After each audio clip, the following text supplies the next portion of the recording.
കൂർക്കന്റെ കാക്കന്റെ കഥ പറയാം. ഒരു ദിവസം ഒരു കൂർക്കൻ വിശന്ന് അലഞ്ഞ് നടക്കുന്നു. അപ്പോഴാണ് ഒരു അപ്പകഷ്ണം വായിൽ വെച്ച് ഒരു കാക്ക പറന്നു പോകുന്ന കണ്ടത്. കാക്ക പറന്ന് ഒരു മരക്കൊമ്പിൽ ഇരുന്നു.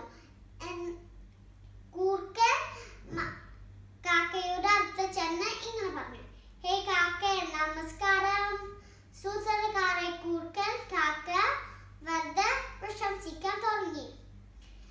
എന്നിട്ട് പറഞ്ഞു, നിന്നെ കാണാൻ എന്ത് ഭംഗിയാ, നിന്റെ കണ്ണുകൾ കാണാൻ എന്ത് ഭംഗിയാ, നിന്റെ സ്വരം കേൾക്കാൻ എന്ത് രസമാ.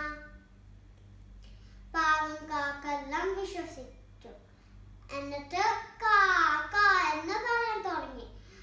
വായ തുറന്നതും അപ്പകഷ്ണം താഴ്ന്നു.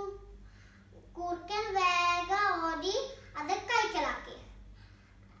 എന്നിട്ട് പറഞ്ഞു, ഹേയ് മണ്ടൻ കാക്കേ, നീ ഞാൻ പറഞ്ഞതെല്ലാം വിശ്വസിച്ചു.